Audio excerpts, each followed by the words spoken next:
Muito bem, pessoal, começando mais um episódio aqui do Xadrez Eleitoral. Aqui ao meu lado, o nosso colega de bancada, Gabriel Peixoto. E hoje a gente tem um convidado, né, Gabriel, muito especial nesse episódio. Ele que é especialista em marketing político da Universidade Católica da Argentina e possui uma formação em gerenciamento de campanhas eleitorais pela Universidade de George Washington. É dono também de um cabedal de campanhas premiadas no Brasil, nos Estados Unidos e na Europa. É diretor Norte-Nordeste do CAMP e figura nessa lista de 100 profissionais mais influentes da indústria da comunicação e do marketing político. E também faz parte da revista americana Washington Compol. Com ele, nosso amigo Juarez Guedes. Seja bem-vindo, Juarez. Opa, Jonatas, Gabriel, que agradeço mais o convite para a gente estar falando sobre algo que para mim é muito importante, que é a comunicação e o marketing político, algo que eu vivo e respiro 24 horas por dia.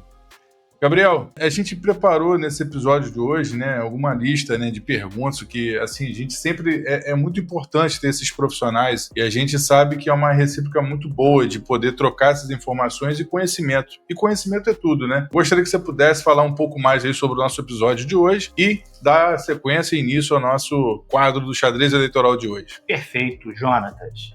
Seguindo aquele mesmo padrão do xadrez eleitoral em que cada episódio representa uma peça do xadrez, né? Hoje a gente tem o prazer de receber aqui o Juarez para a gente conversar um pouco, principalmente sobre a importância do Nordeste dentro da eleição nacional, né? O Nordeste que eu classifiquei como os bistos do jogo de xadrez, quando eles atuam de forma orientada no mesmo sentido, se torna uma força avassaladora. A mesma situação é o Nordeste, que, se considerado cada estado de forma singular, ele representaria uma parcela pequena do eleitorado, mas o bloco, o Nordeste votando em bloco, se torna o maior colégio eleitoral do Brasil, maior até do que São Paulo, né? Tem mais de 40 milhões de eleitores no Nordeste. E aí, quais são os segredos dessa imensa força da região Nordeste? É com essa pergunta que eu quero começar a nossa conversa de hoje com o nosso amigo Juarez. Olha, Gabriel, da perspectiva eleitoral, eu diria que o Nordeste como um todo ele tem muito ponto de interseção. Quando você olha como um recorte o Sudeste, você vê, apesar de ter alguns símbolos ali presentes, mas na grande maioria das vezes existem mais distinções do que pontos de interseção entre os estados. O Espírito Santo, o Rio de Janeiro, Minas Gerais, São Paulo, existem diferenças muito claras ali. No Nordeste, você tem naturalmente isso também muito evidente. Cada estado tem sua cultura, tem sua história, enfim, são histórias muito ricas. Mas você tem um miolo do Nordeste que é muito parecido, principalmente aquilo que a gente fala do interior do Nordeste, né, o que vai se aproximando do que é o Brasil profundo. O desafio são muito parecidos. Você pega o interior da Bahia, o interior da Paraíba, o interior de Pernambuco, do Rio Grande do Norte, Ceará, Piauí, são estados muito parecidos. E isso acaba dando uma certa, eu diria que um certo movimento que chega a ser singular, que é o movimento que as pessoas entendem como se fosse o movimento do Nordeste. Na realidade, eu diria que é uma fatia importante do Nordeste, que tem problemas, experiências e uma conjuntura, um contexto muito parecido. E isso faz com que eles tenham movimentos políticos nessa direção. Eu costumo muito falar em minhas palestras que as pessoas têm uma visão que o Nordeste ele é progressista, ele é esquerdista, e longe disso. O eleitor nordestino, ele, inclusive do interior, ele é muito conservador nas suas decisões. Eu não falo nem de costumes, mas é um povo muito mais conservador do que progressista na prática. Eu tiro como exemplo o meu estado de origem, que é Paraíba, onde surgiu a nossa agência, onde eu iniciei minha carreira profissional. Acho que a Paraíba hoje tem um prefeito, de 223 municípios, tem um prefeito do PT. A capital João Pessoa tem um vereador do PT. Então não existe uma agenda progressista estabelecida no estado. O que a gente vê, inclusive, é nas capitais um predomínio muito forte do campo da direita, que divide, né? Por exemplo, mais uma vez trazendo João Pessoa como exemplo, em 2018 Bolsonaro vence João Pessoa contra Haddad, e na última eleição perde para Lula por 700 votos. Então mostra como existe ali um posicionamento de direita interessante. O que eu também coloco, e às vezes gera até manifestações, recentemente eu estava em estado palestrando e eu trazia exatamente essa fala que eu vou trazer agora, e houveram manifestações de ambos os lados. Sempre que a gente fala algo que tem esse verniz que pode atingir esses campos ideológicos, sempre tem ali uma coisa que consegue mover essas pessoas e acaba tirando elas da inércia e provocando algumas reações.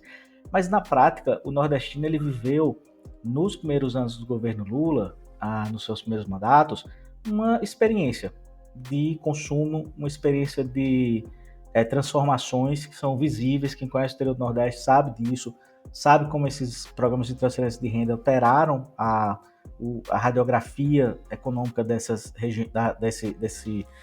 região do Nordeste, que é o interior, em especial, o sertão. E isso faz com que essas pessoas tenham essa memória muito fresca. Você está falando de famílias que viram pela primeira vez um filho entrar na universidade, famílias que viveram a experiência de voar de avião, de reaproximar com familiares que estavam no Sudeste, de ter experiências de consumo que naquele momento foi muito marcante. Aí eu sempre pontuo isso. Se isso foi um acaso, se foi sorte, foi porque a commodity, porque o mundo está crescendo, isso fez com que o governo tivesse capacidade de gerar essas experiências, promover um crescimento econômico a reboque do mundo, isso gerou essas experiências. Não é isso que eu estou entrando no debate. O debate é que uma região que até então era muito mais ligada a coronelismos, a estruturas políticas tradicionais, vota hoje no PT pela experiência que viveu. Teve uma experiência que teve transformação. E esse mesmo eleitor hoje é um dos eleitores que mais expressam frustrações com o momento atual do país. Eu diria que é o grande desafio da recondução do presidente Lula no processo de reeleição, passa exatamente por um sentimento de frustração muito presente nesse eleitor que até então era núcleo duro do presidente, a partir dessa experiência que ele viveu no passado. Então, esse eleitor, de fato, eu vejo que ele será decisivo para a eleição, para sacramentar os destinos do atual presidente Lula. Nesse aspecto, Juarez, e aí até entrando aqui já mais ou menos no que seria a linha dessa primeira pergunta, nesse aspecto dessa fragmentação e dessa possível frustração, né, porque cria-se uma expectativa em cima daquilo que foram as primeiras experiências do governo do PT, e agora a segunda experiência que se tem com o mesmo presidente não corresponde àquela expectativa que se criou com base na primeira. Essa frustração, unida com esse conservadorismo do interior do Nordeste, você acha que isso representaria um perigo para olhar, principalmente na eleição de 2026, o Nordeste como uma região que vai votar em bloco? Eu diria que, na realidade, vai ser muito mais difuso. Ela não vai ter um movimento tão agudo como foi até a última eleição, onde ela majoritariamente inclinou para uma direção. Eu diria que esse movimento não significa dizer que há uma abertura para o campo da direita. A direita, eu diria que o ex-presidente Bolsonaro perdeu uma grande oportunidade de construção de marca do Nordeste, porque, por uma dinâmica própria da gestão dele, eles transferiram o recurso muito para a ponta. Talvez por não ter políticas públicas estabelecidas, que, enfim, esses recursos, ou via emenda PIX, ou via o que fosse, chegaram diretamente na ponta. Então, existe hoje muita obra e ação que foi desenvolvida pelas prefeituras com base nesses recursos, mas isso não foi capitalizado pela direita. Não existe esse reconhecimento que essas transformações partiram a partir do governo do ex-presidente Bolsonaro. Então, por isso que eu digo que essa frustração não converte diretamente em voto para o candidato da direita, seja o ex-presidente, se assim for possível, ou outro candidato que vá compor, representar esse campo ideológico. Mas que existe um sentimento de frustração que vai diminuir esse potencial de inclinação à candidatura de reeleição do presidente Lula, sim. Isso está presente no país todo. Você vê camadas que são importantes para o presidente, que é uma camada da base da sociedade frustrada, porque o grande desafio é que o país hoje vive pleno emprego, mas as pessoas têm que ter condições de ter consumos mínimos. A gente não está falando nem da experiência extra, ou de superar ou de alinhar com essas expectativas geradas pelo governo.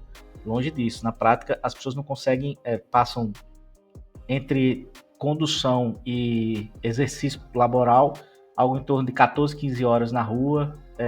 Chega final do mês, não dá para pagar as contas, tem que esticar daqui, puxar dali. Você mudar a matriz econômica para elevar a renda é difícil, muito desafiador nesse curto espaço de tempo. Então, acho que o grande desafio do governo passa em como atender minimamente, com segurança, expectativas básicas desse eleitor que está frustrado. Então, eu diria que, dependendo da prateleira eleitoral que o eleitor vai se deparar no processo de 2026, ele a preço de hoje, tende a não dar o mesmo aval pela frustração, mas não necessariamente ele vai inclinar para um voto anti, porque isso vai depender do personagem que está ali compondo essa prateleira como opção. E apesar também, né, se você observar, de modo geral, a política econômica, né, Juarez, isso tem afetado diretamente no bolso do cidadão. Cada vez menos o poder aquisitivo, as pessoas não estão tendo recurso, como você mesmo acabou de citar, né? As pessoas não estão tendo o mínimo dentro de casa. E supermercado hoje, particularmente aqui na nossa região, né, que é o interior do estado do Rio de Janeiro, mas café chegando a R$ 48, um quilo de pó de café. É extremamente absurdo, né? 30 ovos no supermercado é quase que a preço de ouro. Né? Tem gente, eu já cheguei a pagar R$ 32 em uma cartela de ovos, entendeu? Então, tecnicamente, eu vejo um pouco da desaprovação do governo, né, uma alta desaprovação, impactando diretamente na reputação do próprio presidente Lula, né, no modo geral. Né? Seria, nesse caso, eu acabei de ter esse insight aqui agora, seria, nesse caso, aquela máxima, né, a economia, que é do marqueteiro americano, né, que é o impacto da economia na vida das pessoas, aquilo que define a possibilidade maior ou menor de vencer ou perder uma eleição? Aí que tá, hoje você tem estabelecido outras camadas. Eu diria que para uma parcela do eleitorado, principalmente esse eleitor que compreende essa faixa que existe, que foi eleitor do atual presidente e está frustrado, que teve suas expectativas frustradas em relação ao seu governo, as experiências que ele tinha expectativas em viver, eu acho que essa questão do bolso vai pesar muito. E diria que a tábua de salvação, e eu percebo que os movimentos do governo federal hoje, ao tentar manter vivo o bolsonarismo, não o campo da direita ou da centro-direita, mas o bolsonarismo e o próprio Bolsonaro como um player importante, é para fazer exatamente um contraponto com a ideologia. Esse campo ideológico cabe rejeição a esse eleitorado que foi às urnas contra esse posicionamento, mesmo com a frustração econômica, pondere votar contra esse outro espectro eleitoral. Mas, repito, com a experiência do Nordeste que a gente tem, não é uma questão... Esse movimento Nordeste não foi antidireita, não foi um antibolsonarismo. Lógico que existe, está presente, existem parcelas de setores que tem isso, como no Brasil todo tem antidireita, anti-esquerda, enfim, mas eu diria que foi muito mais uma expectativa baseada na experiência de vivência com o presidente Lula. Quando a gente vem para o governo atual, o que me deixa muito preocupado, assim, do ponto de vista de análise técnica, tá? Não é uma preocupação minha em relação ao governo, mas do ponto de vista técnico, que é como se o governo tivesse numa ótica, numa lógica de 2002. É como se eles conseguissem impor uma narrativa. Quem vê a campanha institucional do governo falando de melhor momento do Brasil, que o Brasil está bem, é como se o brasileiro não enxergasse, sei que é mais do que enxergar, o brasileiro está sentindo um momento ruim. Ele está sentindo na pele. Então você não consegue impor a narrativa. Isso é uma lógica que quando a gente vem para o campo eleitoral, até 2010 você teve um papel onde você conseguia construir, maquiar, baseado numa pressão midiática, numa força, num controle da narrativa. Você tinha a presença digital, mas não como hoje. Hoje você tem isso completamente diluído, fragmentado, consumo de mídia fragmentada, as experiências são compartilhadas dentro de relações sociais que são estabelecidas e facilitadas pelo digital. Então, assim, o que eu vejo é que o governo parece que não entende essa lógica e tenta impor a narrativa frente uma realidade que está batendo e as pessoas estão sentindo, entende? É você querer dizer algo e as pessoas, não, peraí, eu estou sentindo isso aqui, essa dor está aqui, eu estou sentindo a dor, tá? Não está sendo condizente, né? Você quer impor esse tipo de narrativa, mas na realidade aqui na ponta não está sendo exatamente o que você está falando, né? Aí nessa ótica de achar que pode impor a narrativa via meios, e não é só meios tradicionais, porque não é só o digital, enfim, qualquer que for canal hoje, você não consegue impor a narrativa como você tinha antigamente, você tinha a máxima atenção nas pessoas em 1, 2 canais. É completamente diferente hoje essa relação de construção de mensagem, de disseminação, principalmente de canais para alcançar o eleitorado. E aí você vê a presidência e os próprios ministros meio que redobrando a aposta, ampliando essa expectativa, como se fosse dobrando ainda, como se ficasse repetindo isso, como no passado se dizia que uma crise era marolima, dava o povo ir comprar, e isso poderia ter um certo efeito e alguma consequência. Hoje isso não tem efeito prático. E aí que a gente vê que o governo vai cada vez mais. Um episódio para mim que é emblemático do ponto de vista de comunicação e técnica, tudo bem, eu sei que existem várias camadas ali presentes, mas, por exemplo, você vê que no caso do INSS, era um governo assustado, porque a demora que o governo teve para poder tentar implantar uma narrativa, ele já tinha sido atropelado completamente. E a gente está falando de algo que porque é o digital, porque não, é comunicação política. Tem um problema como a gente comunica, como a gente posiciona, como a gente coloca a nossa versão. E que tá, não era um problema de achar, vamos ver o que vai acontecer. Era algo com muita capacidade de ser o que está sendo. E não houve essa mensuração rápida e se foi ter uma resposta dias depois, quando essa narrativa já não estava mais sob o controle da gestão do governo, entende? Já tinha se instaurado uma gestão de crise e eles demoraram a estabelecer até para responder. E que tá, quando você vai vendo isso tudo, até quando você olha o desenho do ministério, é um ministério muito grande, inicia como um ministério muito robusto, muito parrudo, mas com muito feudos, né? Assim, muita gente grande, um ex-governador, é sempre um ex-governador, né? Numa posição de ministro, e ali com liberdade para fazer, sendo bom ou ruim. Eu não estou avaliando se o governo teria capacidade de ser melhor, se ele poderia ser melhor. Estou falando do ponto de vista técnico, você deixa de ter um DNA. Você passa a ter ali uma coisa que é meu Frankenstein, uma grande montagem ali em torno de vários setores diferentes e o governo não tem um direcionamento claro. Até esse momento você não sabe para onde esse governo está querendo levar a gente. Entende? Assim, para onde é que o Brasil está indo? O que é que ele está apontando? E aí quando você vai para... Qual o rumo, né? Qual o destino que a gente vai encarar pela frente, né? O dia de amanhã. Beleza, como é que... segurança pública é um problema no Brasil todo. O que é que esse governo está fazendo para resolver? Entende? Então, assim, os problemas que estão na pele do brasileiro, o governo fica à margem disso e fica com um discurso que eu achei muito perigoso, de dizer que o problema é comunicação. E ter um ministro que assume esse papel, um profissional que não precisa ser testado, validado por ninguém, é um profissional gigante, que o que ele fez já até aqui já o permite deixar nos anais da comunicação política do Brasil, um cara importantíssimo. Mas ele assume reverberando esse discurso de que o brasileiro não sabe aquilo que o governo tem feito de bom. Como assim não sabe? A gente tá falando de sentir. Eu falo muito sobre sentimento público exatamente por isso, porque às vezes você essa lógica de impor narrativa frente àquilo que é a percepção do eleitor, que é preponderante frente aos fatos, porque a partir dessa percepção que tá ali as camadas, as formas como ele consome as coisas, com os ruídos, com os filtros, fragmentado, da forma que chega, que forma ele forma o seu sentimento, a sua opinião sobre determinados fatos e episódios, né? Enfim, então me assusta um pouquinho perceber esse governo do ponto de vista de gestão e de comunicação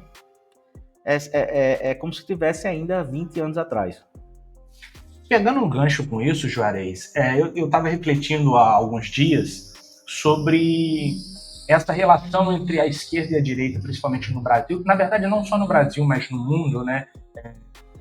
Eu sinto que há uma espécie de esgotamento, como se fosse um esgotamento discursivo utópico da esquerda. A esquerda não consegue mais capturar o imaginário dentro de uma utopia para direcionar as massas para alguma direção. E, na contramão disso, os discursos da direita que pregam a ideia de liberdade, eles acabam tendo essa carga simbólica, essa carga utópica maior. Quando você fala de liberdade, né, a força semântica da palavra liberdade é muito aberta, mas ela impacta com muita força quem recebe aquela mensagem.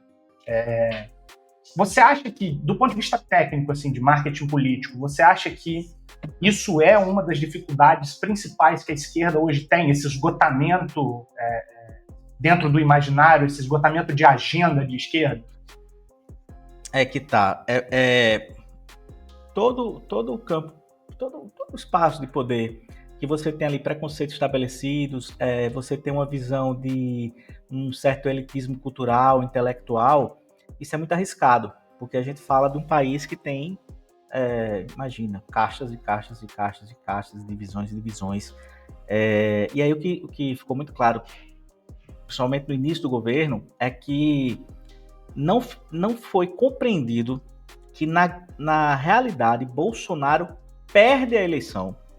Bolsonaro perde a eleição e Lula vence. Lula não venceu a eleição.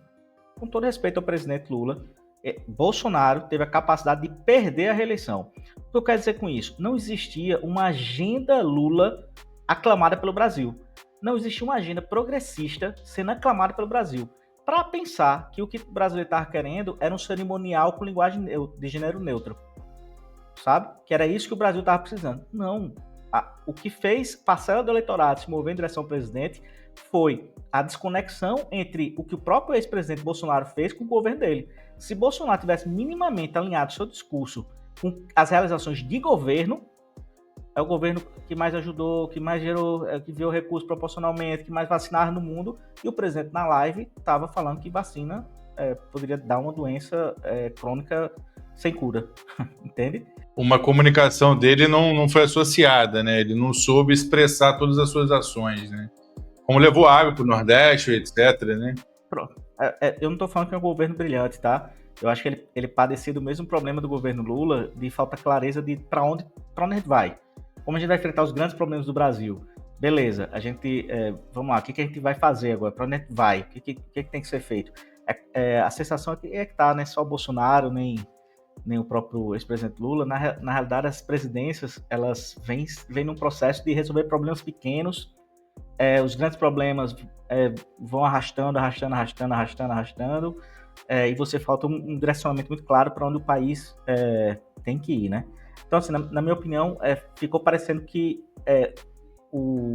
eles não leram, eles não voltaram, assim, vencemos a eleição. Peraí, vencemos como essa eleição? Qual foi o resultado dessa eleição? Isso legitima a gente a fazer o quê? Qual é a parcela do eleitorado? E aí não é pensando só eleitoralmente. É que no momento que eu passo a ser gestor, eu passo a ser presidência da República, meu partido chega à presidência da República, como eu avanço para criar consenso, para mostrar para o brasileiro, vamos lá, síntese, o melhor é o que esse partido ou esse campo político representa.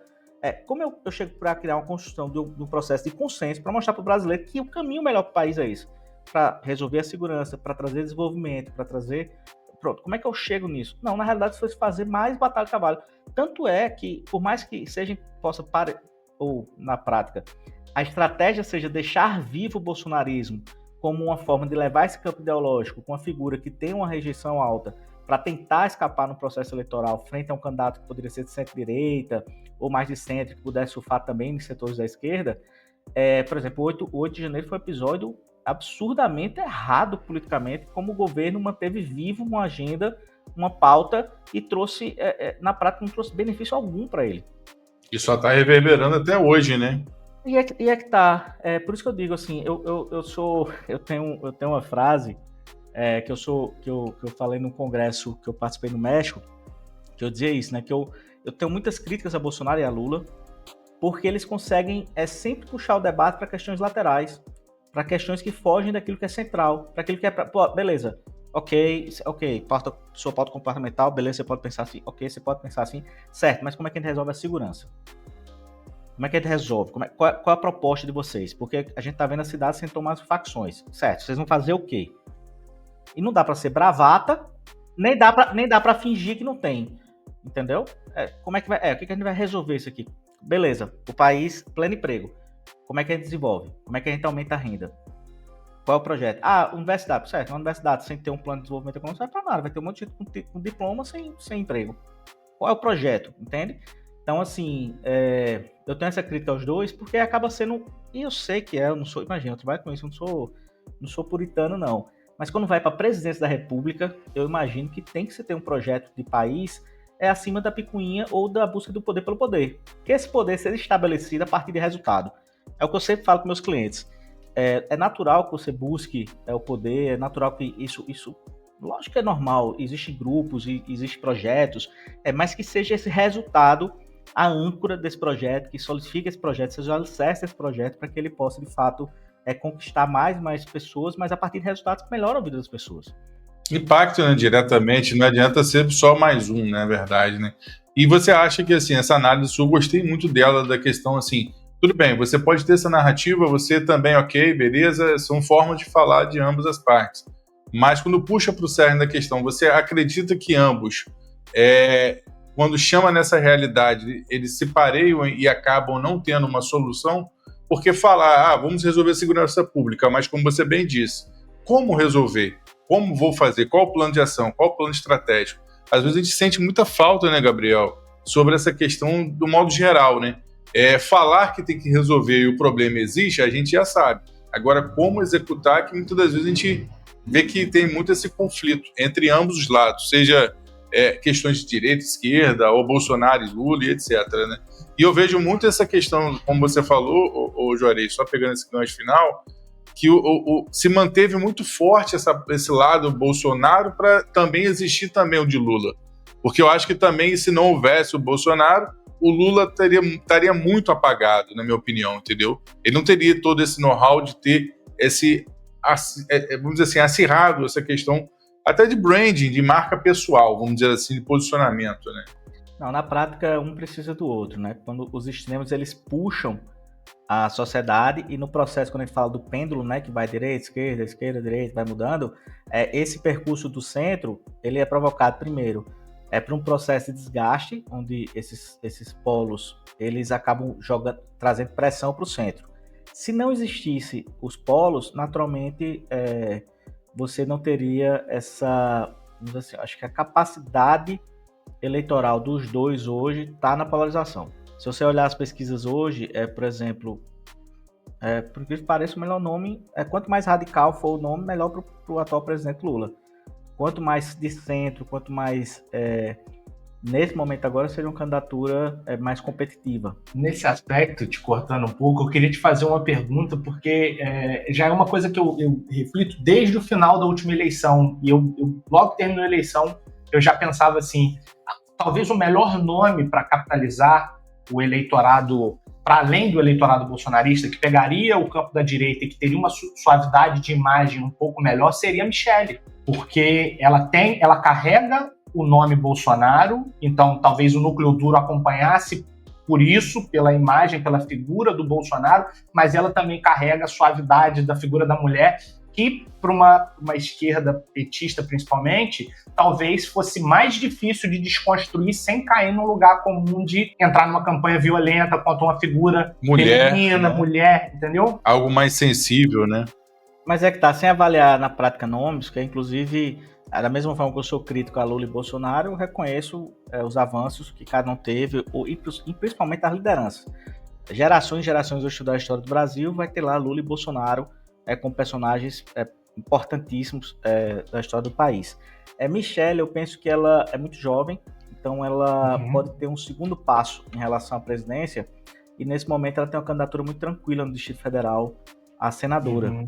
E o Senado, eu tenho colocado sempre, para quem tem nos procurado para conversar sobre a eleição do Senado, ela vai ser uma eleição muito, eu diria, atípica das demais do Senado, porque essa questão do confronto da direita, a direita vai fazer um trabalho de meio que colocar uma batalha santa naquela coisa de conseguir maioria, para conseguir pressionar a STF. Então ela pode ter um papel ali de destaque, inclusive nesse processo pós-eleição. Assim, política não dá para cravar nada, porque eu digo sempre que é arte do imponderável, mas a preço de hoje ela tem um cenário muito favorável no Distrito Federal para a candidatura dela ao Senado, né? Então, do ponto de vista estratégico, talvez seja até mais interessante para a direita conseguir uma maioria do Senado do que conseguir a presidência da República e não ter a maioria no Senado. E eu tenho minhas dúvidas se Bolsonaro gostaria que ela fosse candidata a presidente. Talvez ele estrategicamente enxergue todas as qualidades de carregar o nome Bolsonaro, mas talvez não ter a mesma linha bolsonarista.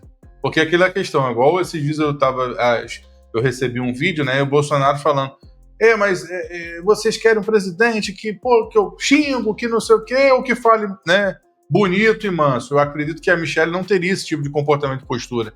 De tudo que recebesse de fala, devolver de pronto, como o Bolsonaro faz, né? Porque quando ele não gosta, ele já tem aquele jeitão dele, que é categórico já, né? Então, eu acredito que a Michelle não teria essa postura. E o que o Juarez falou tem muito sentido, em relação a ela ter um conforto, ser muito mais confortável agora, nesse momento, a viabilidade dela ir ao Senado com mais tranquilidade e talvez vir um outro personagem nessa questão do presidenciável aí. Muito interessante, Juarez. Porque assim, faz muito tempo que eu não faço publicamente análises políticas, né? Políticas nessa perspectiva. Eu diria que a eleição do ano que vem passa muito pela capacidade do governo respirar. Ele precisa encontrar modos, e eu não sei se até agora lhe dizer claramente qual seria esse caminho, porque para grandes transformações o tempo está curto, mas o governo precisa ter uma sobrevida, precisa chegar mais ereto no processo, né, mais firme, mais, enfim, para conseguir ver esse horizonte melhor, e vai depender naturalmente da prateleira. não dá para esquecer que por mais que esteja desgastado, por mais que o governo enfrente desafios e tudo, a gente está falando de um personagem que é muito grande por si só, que é o atual presidente Lula, que de 89 para cá, todas as eleições presidenciais é um personagem importante, né? Não dá para esconder isso. E você ter o grande player da direita a preço de hoje, desse recorte temporal que nós estamos gravando agora, sem ter, estando no estado inelegível, né? Sem poder participar do pleito. E aqui, para nós, nesse processo político, ainda vai acontecer muita coisa até lá. Então, a eleição não dá para cravar. Por mais que o cenário hoje seja muito promissor, você dizer que a direita vai vencer ou que o presidente Lula não vai ter capacidade de vencer, tem muita coisa para acontecer ainda. Temos grandes personagens e um tira-tema, né? A gente acompanha alguns analistas que falam muito sobre essa referência americana, né? Que agora seria, como aconteceu lá, seria a volta de Trump e tal. Tem uma certa lógica de movimento, mas no geral o Brasil tem atipicidades e eu diria que a próxima eleição é uma eleição ainda muito indefinida. Você acredita que pegando esse gancho, falou do Trump lá da eleição americana, você acredita que haverá ou impactará de alguma certa forma ou de algum modo isso teria algum impacto aqui com a gente, né? Questões de 26?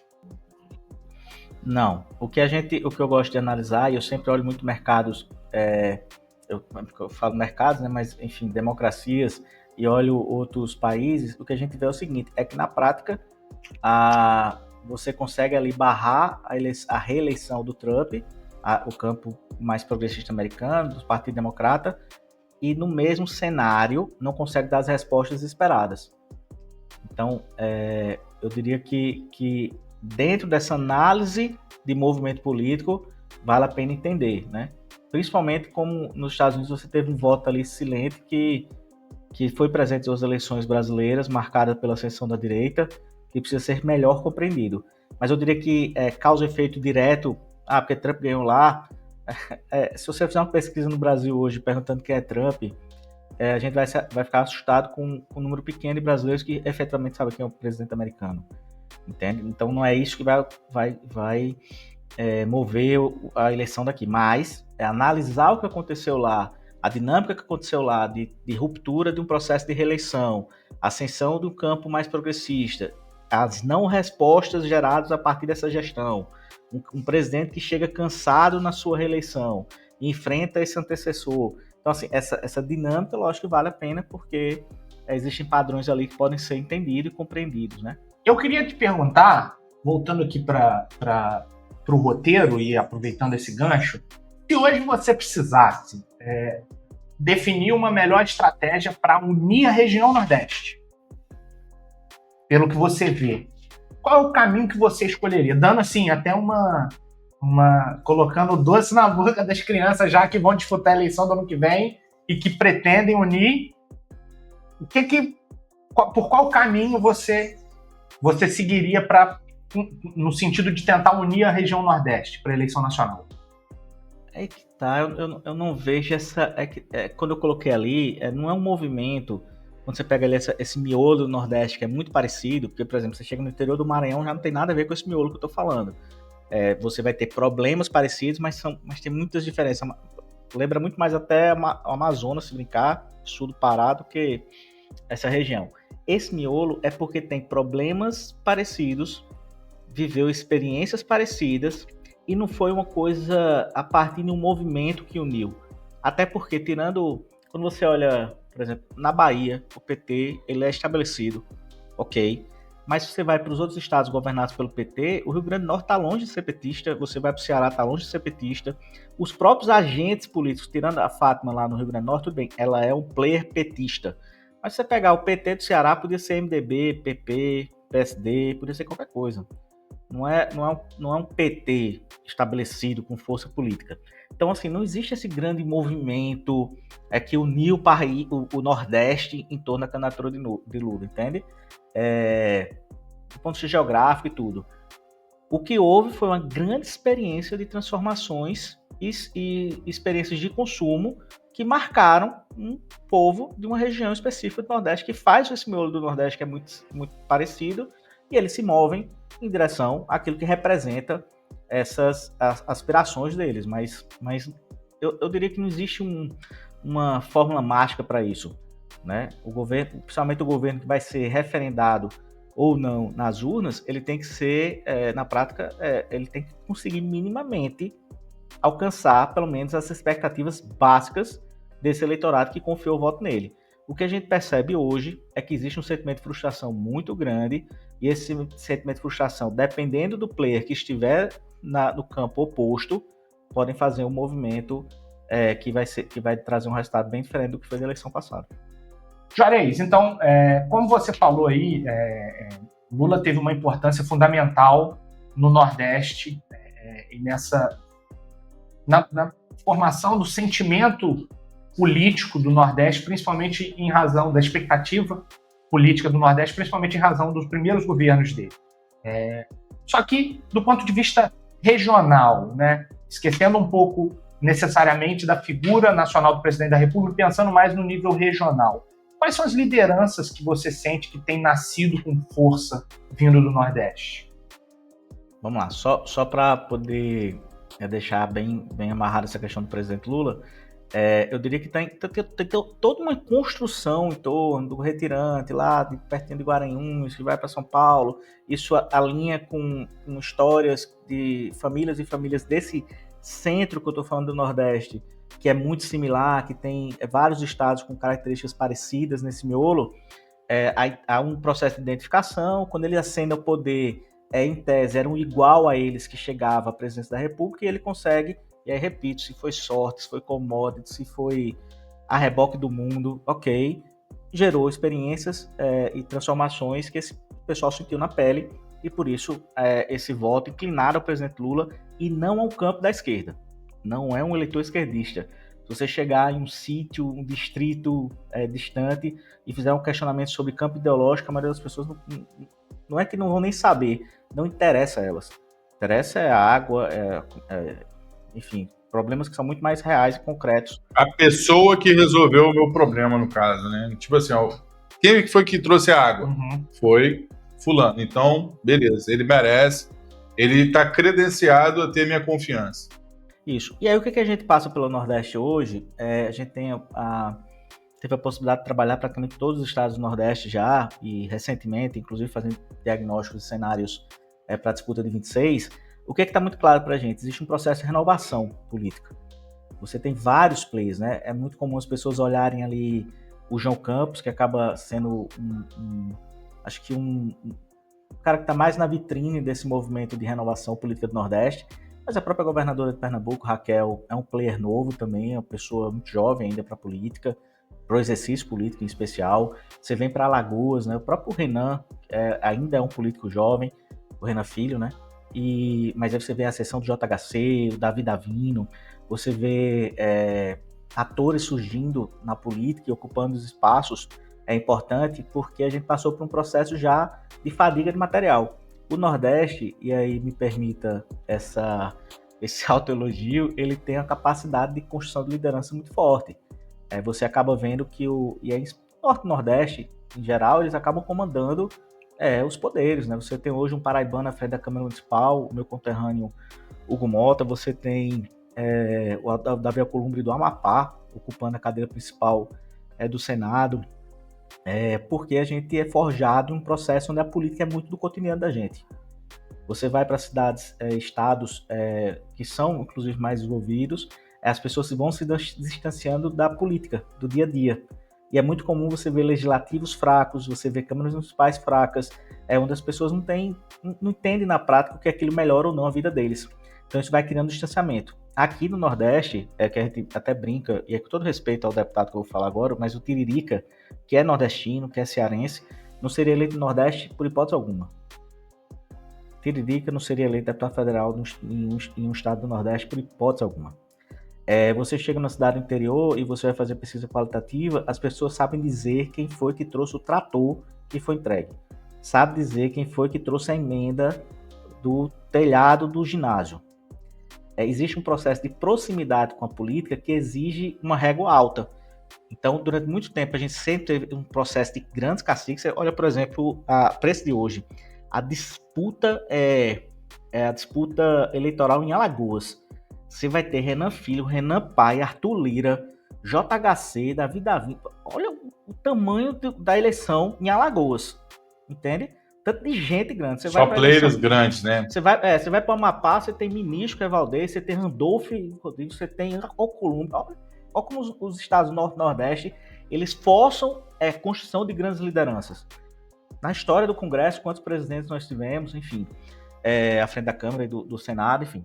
Então, assim, esse processo agora a gente está vendo uma virada de chegada de novos players. E aí você tem o João Campos, você tem o JHC, você tem o Alisson de Mossoró, que é um player importante na disputa para a eleição de governo, né? Você vê o Ceará com uma ebulição de novos quadros.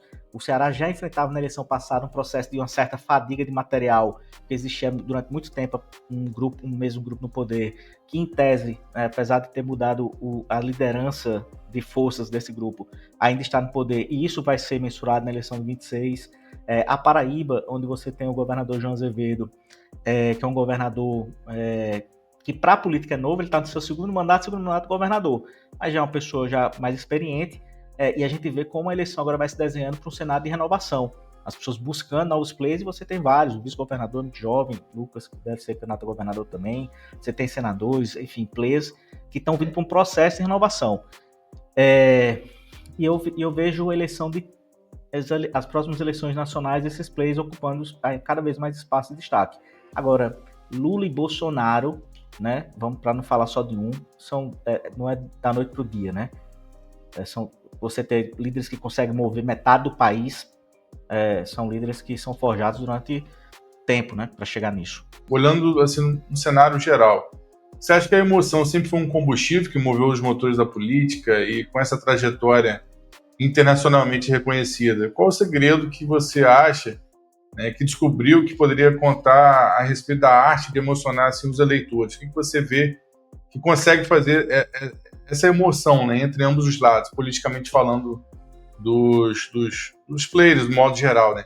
Como você citou, o próprio Nordeste tem, né, a sua capacidade de poder cada vez mais aumentar a régua, né? Cada vez mais você tem um nível mais alto, né? Então, a cada eleição que passa, você tem que se surpreender, se superar, né? Vamos dizer assim, né? De forma geral. Então, o que você acha, assim, como é que você vê essa questão, esse combustível? Aí que tá, eu palestro, né, e falo muito sobre sentimento público, na perspectiva de que, na prática, as pessoas pensam aquilo que sentem, votam naquilo que sentem.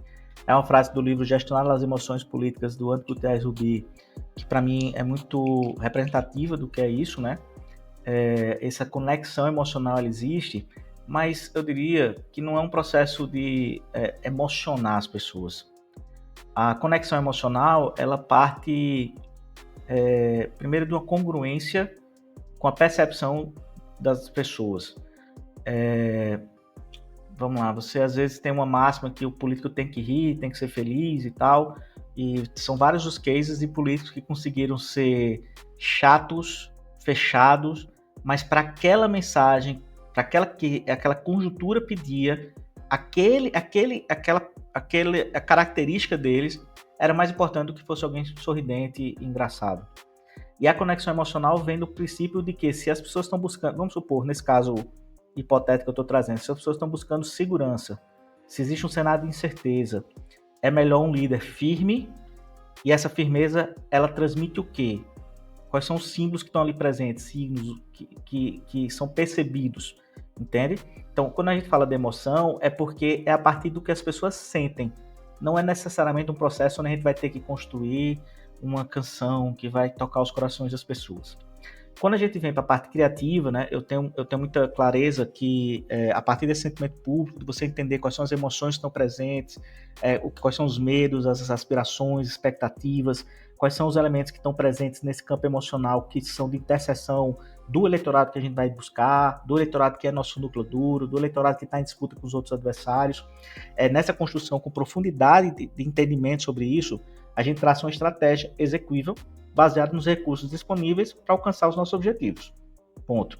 E temos a criatividade, isso é uma marca nossa, como uma fórmula de atrair atenção, reter essa atenção e construir conexões emocionais que provoquem processo onde o eleitor ele assimila aquela mensagem como sendo dele e ele passa a evangelizar e falar dessa mensagem adiante, e a partir do processo de conversação pública existe de fato a conversão do voto.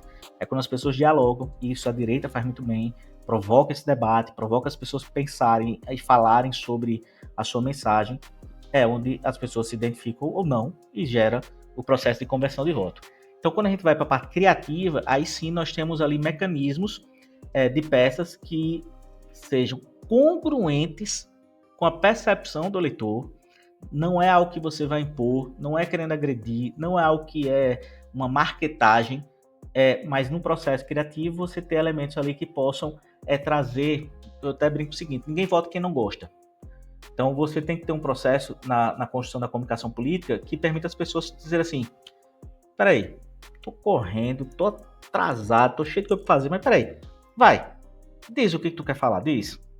Então, o processo criativo e emocional, ele é uma janela de oportunidade. O que a gente tem que fazer é criar uma janela de oportunidade. Não é persuadir as pessoas. E também é muito, muito simples a gente achar que o eleitor vai ver uma canção bonita e vai dizer, nossa, vou votar nesse candidato. Aquela canção ou aquela peça, ela vai abrir uma janela de oportunidade para ela prestar atenção.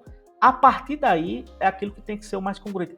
Não adianta mais, e aí foi aquilo que eu falei lá no início, é que às vezes acha que essa ideia de modelo de gestão e fazer comunicação de 20 anos atrás, ela não se pode portar para esse momento agora, porque mais do que nunca a autenticidade é o elemento presente. Tudo que o eleitor não quer é ser enganado. Tudo que o eleitor não quer é ser enganado. Eu lembro que uma vez um candidato, e ele dizia qual é o time que ele torcia, e aí veio uma pessoa preocupada do time político dele. Não, mas aí se ele disser que torce pro tal time, os outros torcedores não vão torcer pra ele. Não, cara, as pessoas não vão torcer pra ele se você chegar aqui e dizer, eu gosto de todos os times.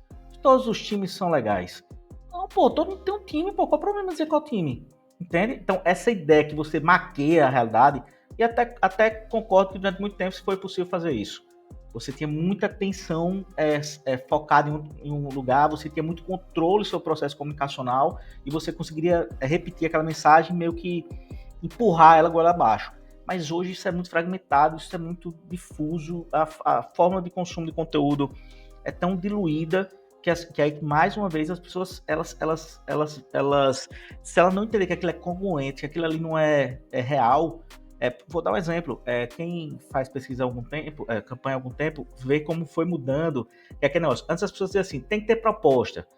Mas tem que ter proposta que era para ter. Hoje a sua mensagem ela tem que ter uma lógica de resolução, porque se é só a bravata, só simplesmente você dizer o problema, isso as pessoas não acham mais crível e congruente.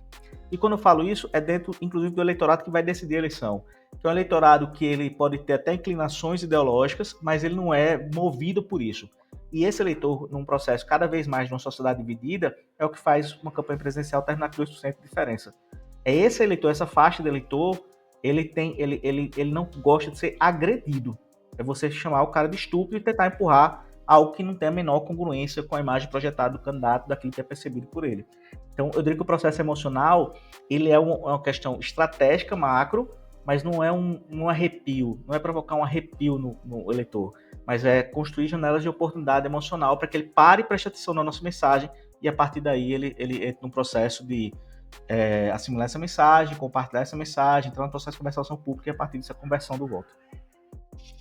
E ter esse sentimento também, né, Juarez, de pertencimento, vamos dizer assim, porque a gente vê muitas campanhas, né, não só, vamos colocar assim, mais intimistas, né, campanhas de vereança, uma coisa bem pequena e vista nacionalmente, mas cada sua cidade, você vê que os vereadores, que eles não têm muito essa questão de trazer, eles acham que uma narrativa de vote em mim, é ainda aplicada, e aí eu particularmente aqui na cidade, né, minha cidade, eu mostrei que poderia ser diferente. E foi muito assim, foi muito duvidoso, né, Gabriel, né, na campanha, você que foi um grande crítico, né, que me resgatou de volta aí para a gente estar aqui de volta no marketing político, né, que 2024 foi uma faculdade, um MBA, um histórico muito grande, sabe, o Juarez, que a gente conseguiu emplacar 2 vereadores mais votados da cidade.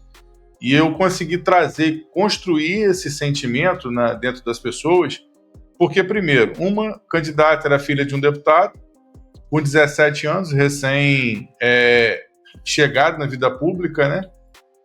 E o outro já era vereador para sua reeleição. E ambos a gente conseguiu construir esse sentimento, trazer isso para as pessoas e dar a essas pessoas aquele sentimento de pertencimento.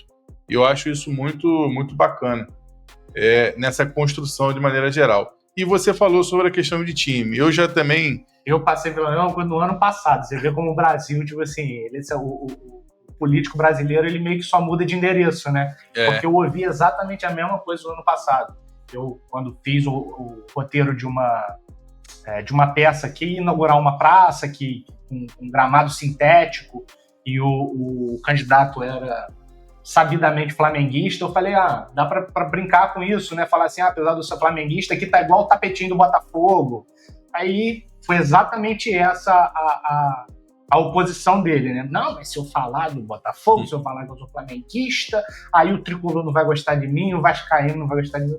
Exatamente o contrário. E na verdade, né, Gabriel, pegando o gancho do que você está falando, por exemplo, eu já tive assessorado que ele tinha uma estratégia, ele falava que era a estratégia dele. Aonde ele chegasse, tinha um ambiente que todo mundo estava falando de futebol, ele chegava a pessoa, qual o seu time? Aí o cara, não, eu sou Botafogo. Eu também, eu sou Botafogo. Aí chegava pro outro, eu sou flamenguista. Rapaz, eu também. Rapaz, você viu o jogo do Flamengo agora?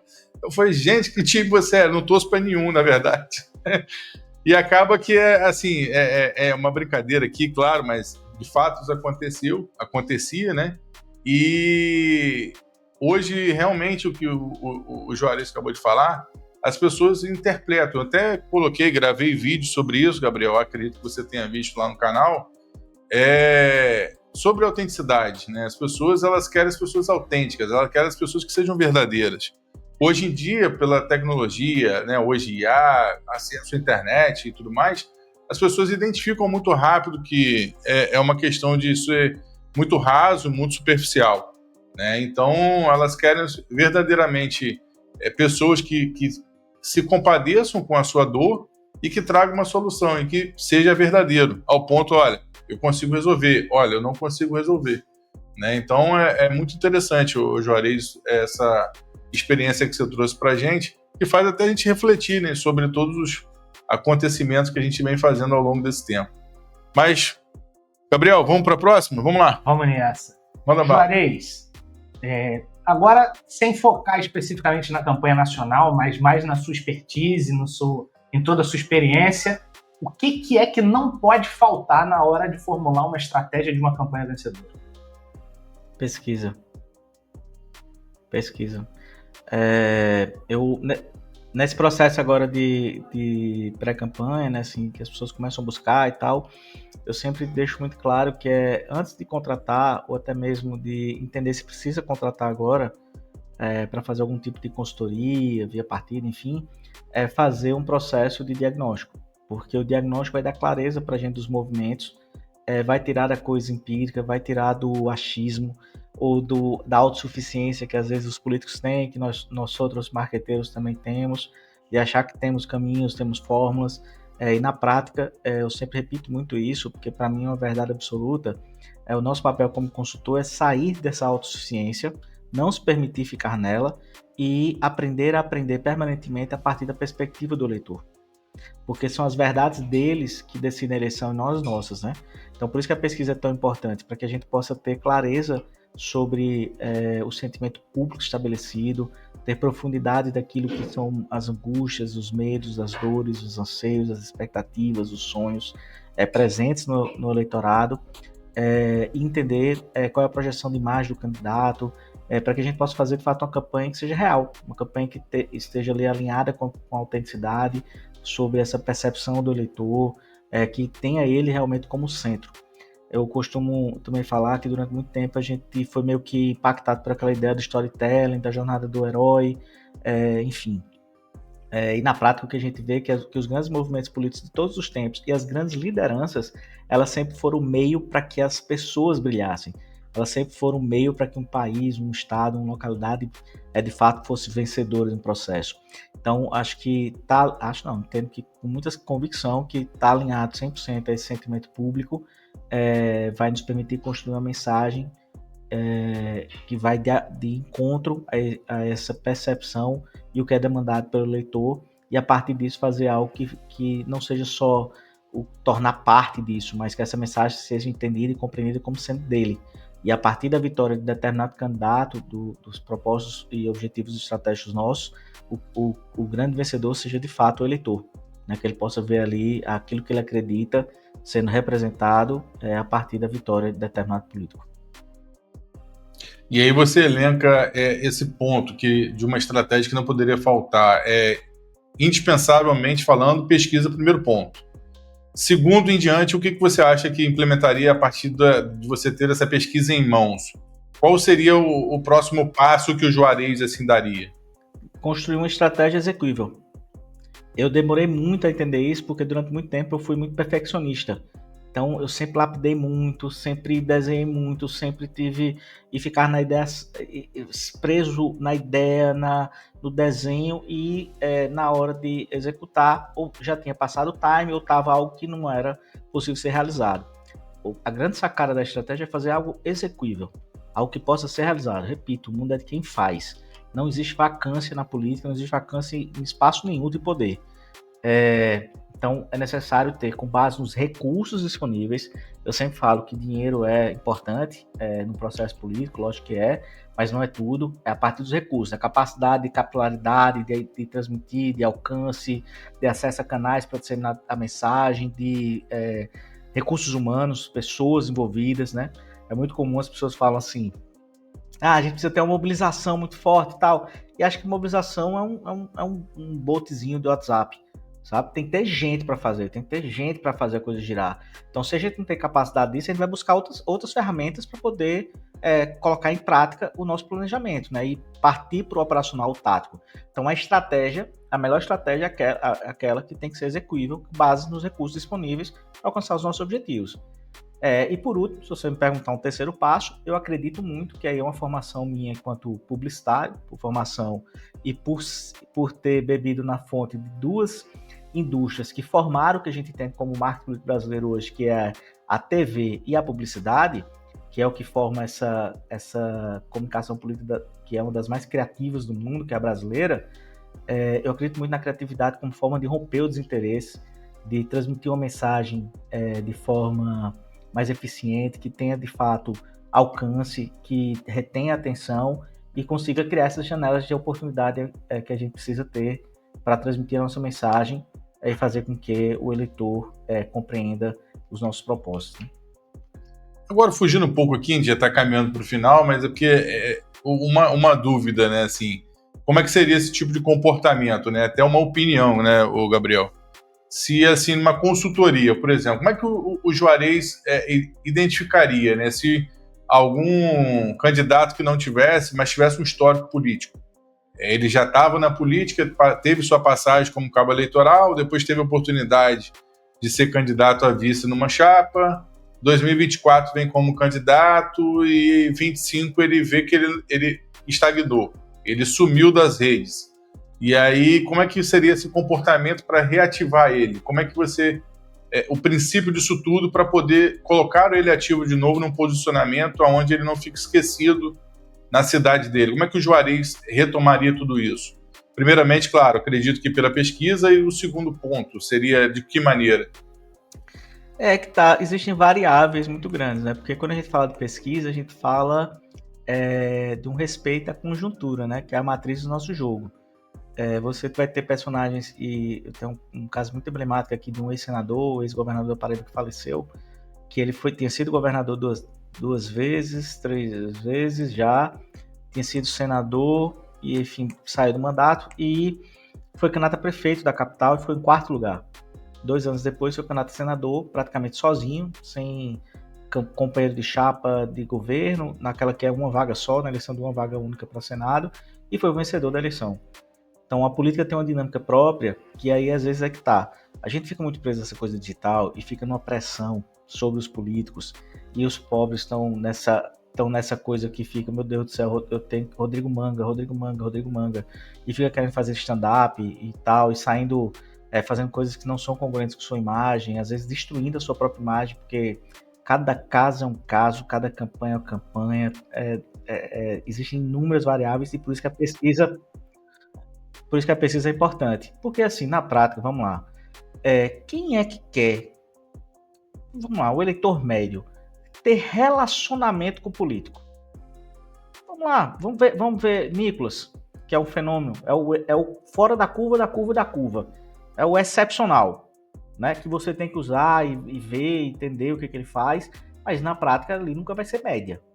O que Nicolas faz nunca vai ser a média. É o excepcional do excepcional. Você vai ver que no normal ele dialoga com o núcleo duro de eleitores dele. Que para Nicolas é muita gente, porque é um político com voto local, regional em Minas, mas com atuação nacional.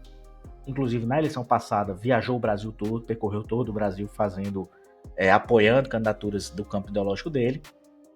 E você vai ter os momentos de pico dele. Pix, INSS e tal, que ele consegue furar essa bolha.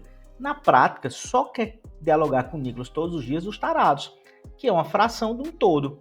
Então, assim, às vezes a gente fica nessa pressão do político, e é importante, tá? Tem que ter presença digital, tem que estar na rede, tem que funcionar, lógico que sim. Mas não é isso apenas que, na média, vai determinar a eleição de um político ou não. Entende? Ou seja, não tem que estar só ativo nas redes, tem que estar ativo nas ruas também, né? Política, que adianta estar na rede e não articular um partido decente e ficar com um coeficiente, enfim, e não dá certo politicamente. Tem lá 40 mil votos, aí poderia se eleger em 10 partidos diferentes, mas estava em um que precisava ter 60. Verdade. Entende? É porque é que tá. Às vezes a gente está simplificando demais a política Instagram ou rede social. Entende? Sim. Não é só isso, está longe disso. Política, antes de mais nada, é política. Você vai ter inúmeros deputados federais e a ampla maioria dos deputados federais do Brasil não faz uma comunicação boa. Concordo. Ampla. Pode pesquisar agora. Você vai ter 30, 40 no máximo, menos de 10% dos deputados federais do Brasil fazem uma comunicação boa. Já estão no cargo, né? Por que então ter uma comunicação? E às vezes até enxergam o nosso trabalho como custo, né? Mas é que tá. Vamos lá. Em terra de cego, quem tem o olho é rei. Então, no ambiente que eles estão, os outros também não fazem. Ele tem um mandato e funciona. Pode ser que um que chega com comunicação ocupe esse espaço dele? Pode. Mas se esse que faz a comunicação bem feita também não fizer política, também não adianta. Pode ser o cara que... Entendeu? Então, assim, é só na gente não simplificar, achar que o cara for um stand-up comedy, um cara que tenha... Hoje me mandaram um Instagram, enfim, de um candidato, tem que ser quantos milhões de seguidores? Teve, sei lá, 2 mil votos para vereador, numa cidade grande. Entende? Então, não é essa lógica, sabe? Pronto, o que é... Eu disputei uma campanha que era contra um personagem que é um político, esse cara foi eleito, inclusive, mas que era um político que é um dos midiáticos, e as pessoas falavam assim, pô, o alcance, o número de seguidores dele e tal. Na prática, quando você estudar o digital dele, ele tinha 3 mil pessoas, 3 mil, ele tinha, sei lá, 1 milhão de seguidores, 3 mil que eram soldados dele. Pronto, esses 3 mil matavam ou morriam por ele no digital.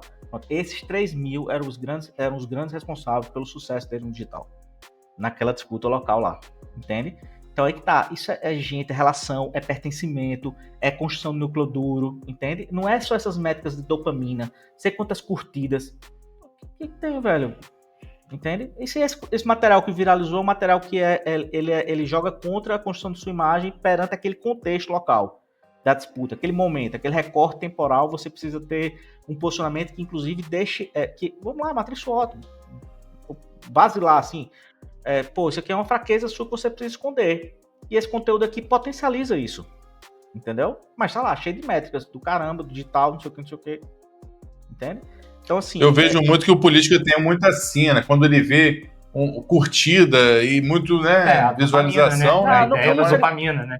Não, número de seguidores. Pô, meu irmão, com impulsionamento hoje a gente vai falar com as pessoas que precisa falar, da forma que precisa falar. E outra, não fica olhando essas métricas grandes, porque você não vai conseguir manter relacionamento com 1 milhão de pessoas.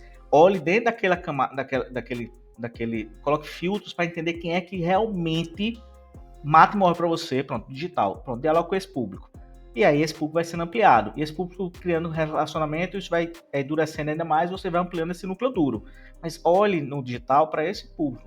É por isso que eu estou dizendo assim, nesse contexto que você desenhou aí, lógico que existem outras camadas que a gente não enfim, para poder falar concretamente do que eu faria, mas é que tá. Hoje eu tive uma reunião também com um cliente para definir diagnóstico. Eu dizendo assim, ele quer fazer coisas, calma. E se o diagnóstico mostrar que é para outro caminho? 60 dias agora não vai matar você. Você não vai perder a eleição de 26 por conta de 60 dias que ele vai fazer agora no processo de pesquisa. Entende?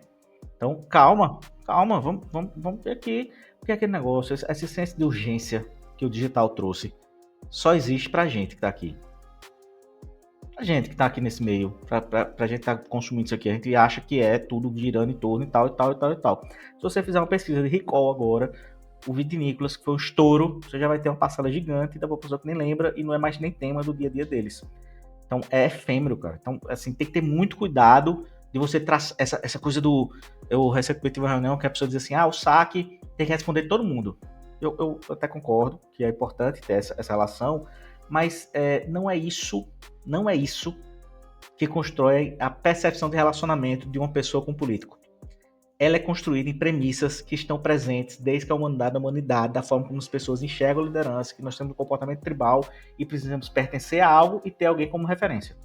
Então você vê, pronto, muita gente gosta muito de João Campos, sem entender minimamente da dinâmica de Recife, por conta de uma construção de imagem de uma liderança, e essa pessoa nunca teve um comentário respondido por João Campos, ou recebeu uma mensagem de João Campos. Mas para ela, se ela encontrar João Campos no aeroporto, é aquele efeito Ivete Sangalo. Você acha que é um primo seu, uma prima. Porque foi construído do ponto de vista de como foi construída as lideranças ao longo da história. Lá atrás não tinha nem imprensa, as pessoas cantavam, faziam canções sobre esses líderes, repercutia isso contando as histórias e o grande legado desses líderes. E isso era amplificado, depois veio a imprensa, e depois a parte... Enfim, seguiu. E hoje, na construção de imagem, continua sendo... É por isso que eu falo que o processo emocional não é uma canção, não é um poema que você vai fazer. Mas essa construção da imagem, ela constrói esse relacionamento. Ela aproxima. O Marcelo Natali, tem uma palestra, não sei se é spoiler que eu vou dar agora, que ele fala da Virgínia. E eu já vi isso acontecer várias vezes em lugares distintos do Brasil, e ele faz uma provocação. Quem aqui conhece a Virgínia? Em especial as mulheres, a ampla maioria das mulheres conhecem. Como é o nome das filhas da Virgínia? Todo mundo conhecia. O nome dos filhos, nome. Entende? Isso aí é intimidade. Isso não foi construído porque Virgínia respondeu um comentário deles, entende?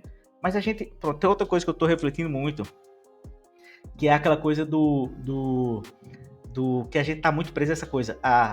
3 passos para isso. Vídeo tem que ser assim, vídeo tem que ser assado, tem que ter tal não sei o que, tem que ter a legenda, tem que ter não sei o que. Tem que ter o gancho. Se não tiver o gancho, não é viral. É a busca pela fórmula mágica, né? Mas é que tá, sabe por quê? Porque a gente trata de um negócio que é complexo pra caramba, que é gente.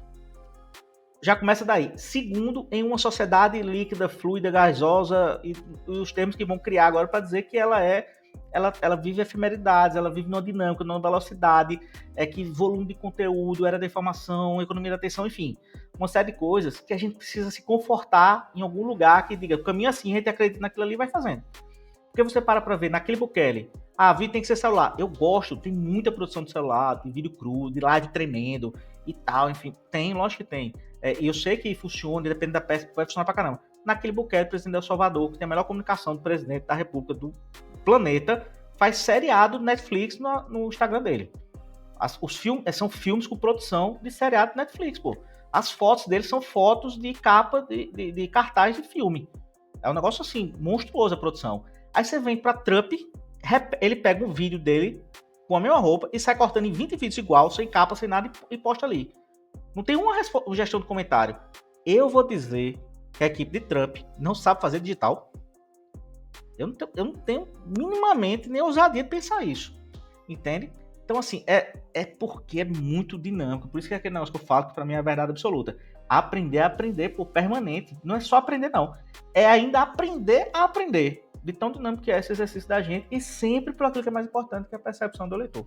E capaz de a gente fazer um comentário e eles viraram assim, não, agora aqui nos Estados Unidos é uma tecnologia nova, talvez ele não chegou no Brasil, né? Tem um documentário que eu falo muito, toda vez eu esqueço o nome, eu posso depois mandar um link para vocês disponibilizar, que é aquele filme Gestão de Crise, ou Especialista em Crise, com Sandra Bullock. Não sei se vocês já assistiram, que é sobre uma eleição na Bolívia. Eu já vi o documentário. Pronto, é baseado no documentário, que é exatamente Jim Cavalli, que de Bill Clinton, que fala a frase sobre a economia estúpida. Naquele contexto fazia muito sentido e tal, você não tinha essa coisa ideológica tão presente. Que ele tem determinado momento que ele tá tipo numa fala direta pro diretor do documentário, que ele dizendo assim, poxa, o cliente acha que a gente vai vir aqui dos Estados Unidos para Bolívia trazer uma fórmula mágica, trazer a inovação de Harvard, e parafraseando, né? Ele fala isso de outra forma, mas como se fosse trazer aquela bala de prata, na realidade a gente vem aqui fazer uma mensagem simples, que seja relevante e repeti-la ao máximo. E que tenha conteúdo de profundidade, né? Que tenha sentido. Mas é que tá relevante, pô, tem que ser importante. Tem que ser importante para as pessoas. Esse documentário, inclusive, está disponível gratuitamente no YouTube. O documentário no YouTube. É no YouTube. E é sensacional. Eu já assisti umas 3 ou 4 vezes. Na lei, se eu fosse deputado federal, eu criava uma lei obrigando todas as campanhas a ter que fazer um documentário daquele. Pô, boa. Juarez, pra gente finalizar, uma coisa que me tocou muito foi essa sua fala de a gente está sempre aprendendo. Eu, originalmente, venho de formação jurídica, né? E me encanto por política quando eu vou estudando direito constitucional, acabo me embrenhando pelos meios da sociologia política numa universidade aqui da minha cidade.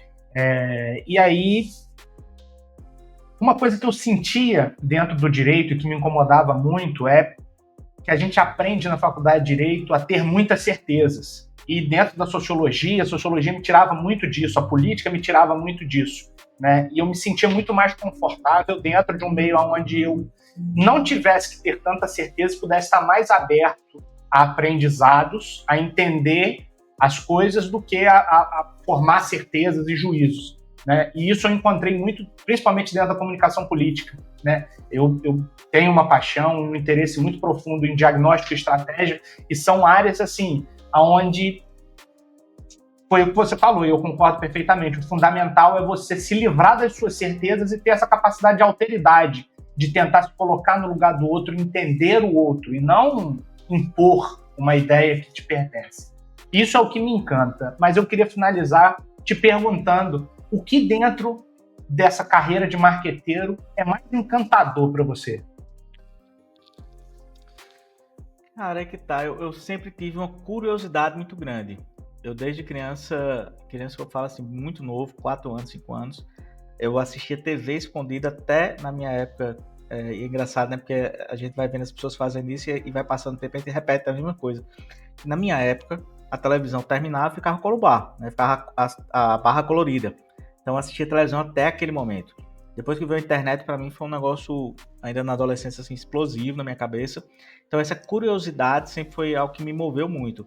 Então eu sempre fui de ouvir mais do que falar. Então isso sempre me trouxe uma capacidade analítica. E desde muito cedo eu tinha colocado na cabeça que eu trabalharia em comunicação política. Desde muito cedo. Eu era fascinado pela publicidade e a política estava na minha veia. Meu avô, que eu carrego o nome, é alguém que tinha relações políticas muito presentes. Né? Eu cresci ouvindo muitas pessoas importantes do meu estado falando sobre política, contando histórias. Então eu tinha muita clareza que eu queria trabalhar com isso. No meio do caminho, a vida ela impõe boletos, né? Então eu acabei indo trabalhar com parte mais audiovisual, produção, depois direção de cena, e depois eu migrei para a área executiva de sistema de comunicação, TV, rádio, até altos cargos executivos. E no segundo momento, eu já, numa situação um pouco mais confortável de carreira, eu faço um movimento de abrir mão de tudo, uma carreira de certa forma confortável, para viver a comunicação política de forma plena, né? Porque ela é apaixonante. É apaixonante você participar dos processos de decisão que envolvem transformações. Eu não vou pagar aqui de puritano e falar de coisas filosofais, não. Mas eu tenho tido a oportunidade, ao longo da minha carreira, de trabalhar com projetos que eu acredito e projetos que têm levado transformações importantes para as regiões onde a gente tem atuado. Então, eu diria que o que me move muito é ver acontecer essa dinâmica da política. é ver as pessoas sendo envolvidas por uma mensagem que, acima de tudo, é uma mensagem que representa aquilo que elas pensam. É uma mensagem que representa aquilo que elas acreditam, né? As nossas campanhas sempre possuem um senso de pertencimento muito, muito forte. A partir desse movimento, que é construir uma campanha que seja congruente, autêntica, que ela tenha ali, ela seja crível a partir dessa percepção do leitor, que ela seja realmente relevante a partir daquilo que é importante para ele, né? Então você vê isso acontecer e você perceber como as pessoas podem se unir em torno de propósitos, isso acaba sendo muito contagiante e isso acaba me movendo muito. E eu diria que a gente fez um movimento, nós temos hoje 3 empresas, e o movimento que a gente fez no último ano foi de abrir mão toda a carteira privada da gente, dos últimos anos, para focar 100% em comunicação política. Hoje a gente tem uma agência de propaganda focada em comunicação política, uma agência digital focada em propaganda política, uma empresa que trabalha com campanhas eleitorais, e aí eleitoral é tudo mesmo. Porque eu gosto tanto, porque, por exemplo, esse ano ímpar agora, se tiver eleição classista, a gente entra, a eleição que for, a gente acaba absorvendo, porque essa dinâmica, ela pode ser aplicada em todos os contextos de disputas eleitorais, e isso me move muito. Bacana demais, Juarez. E eu me vejo, assim, um pouco de você em mim, né? Porque eu comecei em 2012, mas o primeiro contato, na realidade, com a política foi em 2008. Eu trabalhava numa empresa, nem sonhava com a política, mas tive o contato inicialmente em 2008, porque eu trabalhava numa empresa de sonorização, né? E aí, em 2009, fui convidado pelo filho da prefeita eleita na época da cidade, a Rosinha Garotinho, foi eleita, né? E o Vladimir me chamou, pô, vem trabalhar aqui no órgão público e tal, e aí foi onde eu fui conhecendo. Nesse meio tempo, eu já tinha um olhar de fotografia, né? Sou fotógrafo também profissional há 14 anos. E 2012 ali foi o primeiro desafio que eu encarei na parte da comunicação de uma campanha, tanto da reeleição da prefeita, né? Mas também de um vereador aqui da cidade. E aí foi onde eu comecei a ter paixão plena, né? De você olhar que a sensibilidade, através da lente, quando a gente fotografa e tudo mais, a gente vê que você mexe com o sentimento das pessoas. E a comunicação tem esse poder, né, de sensibilizar, de mobilizar e motivar todo mundo, né? E com isso veio 2012, 2014, e aí de lá para cá a gente está aqui até hoje, fazendo o que a gente gosta, fazendo o que a gente faz melhor, que é poder contar histórias, né? Eu, particularmente, sou apaixonado na storytelling, gosto muito de conhecer pessoas, de trocar ideia, conversar, me aprofundar até nessa parte mais de trabalho, mas também da vida da pessoa, porque todos nós temos uma história para contar. Eu sempre tive isso dentro de mim. Eu até, recentemente, eu tive uma ideia, falei, cara, eu vou escrever um livro, eu vou contar a minha história. Minha esposa chegou assim, cara, quem vai ler a tua história? Eu falei, olha, alguém que vai entender que precisa de motivação, né? Seja motivacional a tudo que a gente passou pela nossa trajetória. E sempre a gente consegue, querendo ou não, inspirar outras pessoas, né? Com a nossa história de vida, com a nossa história de experiência de trabalho e com tudo que a gente faz, né? Então, acho muito, muito bacana, Juarez, e parabenizo a você, né, por toda a sua trajetória. Muito bom ter aqui você conosco aqui hoje, né, no nosso quadro Xadrez Eleitoral. Esse papo, eu tenho certeza que foi grandioso, muitas pessoas vão poder aprender um pouco mais com o Juarez aqui, né, e agradeço demais, cara, a sua presença conosco. Não é isso, Gabriel? É isso aí, Juarez, Gabriel, muito obrigado. Fica muito assim, ó, eu falo, fala aí, Gabriel. Mas porque eu concordo. Muito obrigado por estar aqui com a gente, Juarez, por compartilhar tudo que você compartilhou, né? Não só em relação ao que acabou, que a gente começou falando sobre o Nordeste, mas a gente falou mais de marketing político, que é a ideia também do quadro, é que a gente entre por um caminho, mas que encontre outros caminhos ali por dentro também. A política é muito vasta, né? Ela tem vários braços, então a gente consegue se comunicar e trabalhar e falar sobre política, né? O grande pilar, eu acho que a gente tem que consagrar, claro, é uma região que a gente traz como pauta para nosso quadro aqui do Xadrez Eleitoral, mas verdadeiramente a âncora de tudo se trata de política no final, né? E como essa política pode impactar verdadeiramente na vida das pessoas. Eu acho muito bacana. Juarez, irmão, suas considerações finais aqui do nosso quadro, Agradeço demais aqui a sua presença. Quero te conhecer pessoalmente, acredito que não vai faltar oportunidade. E a gente poder trocar mais informações, mais bate-papo, né, e se conhecer. Mas, suas considerações, irmão? Não, eu que agradeço demais o convite. Eu gosto muito de falar sobre comunicação política, até porque eu falo isso ao longo do dia todo, ou explicando para clientes, ou conversando, trocando figurinhas com colegas do mercado. Dizer que para quem trabalha ou quer trabalhar nessa área, é um oceano azul ainda, tem muita oportunidade.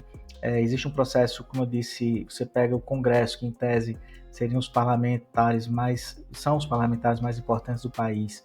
E você vê ali que a ampla maioria ainda nem tem um processo de comunicação estabelecida. Você vai para uma eleição, como a gente viu agora em 2024, com mais de 5.500 municípios tendo eleição. Você tem um processo no país que é a diminuição de partidos, mas fortalecendo esses partidos. A tendência é que a gente mantenha essa linha de ter mais candidaturas nas cidades, nos governos, mais candidaturas ao Senado, representando esses partidos que serão menos partidos, mais partidos mais fortes. Então, como diretor Norte-Nordeste do Campo, que é o Clube Associativo de Profissionais de Marketing Político, eu sempre falo que o mercado de comunicação está passando por uma transformação importante, que é você ter ali muitas possibilidades de espaços de ocupação profissional, mas acima de tudo de um processo de qualificação.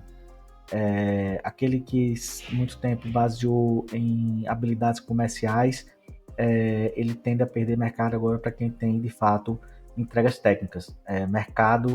Eu diria que concorrência gera competência, isso tem acontecido no nosso mercado, que é um mercado importante, é um mercado que durante muito tempo foi marginalizado, mas eu particularmente tenho vergonha alguma de falar que sou marqueteiro, e ser o nosso papel e ser a nossa importância no processo de construção política, e diria que quem tem interesse em fazer parte desse mercado, estude, tenha curiosidade, leia de tudo e tenha certeza que você está indo para um espaço que hoje na comunicação eu diria que é o espaço com maior oportunidades no país.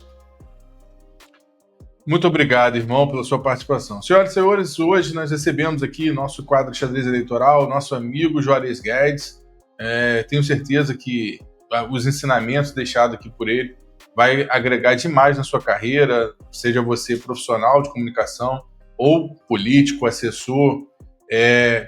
Não tenho dúvida que o Juarez trouxe aqui conteúdos irradiantes e agradeço demais a presença de todos vocês. Fiquem ligados no próximo quadro e até lá. Valeu. Falou, até mais, um gente. abraço, pessoal.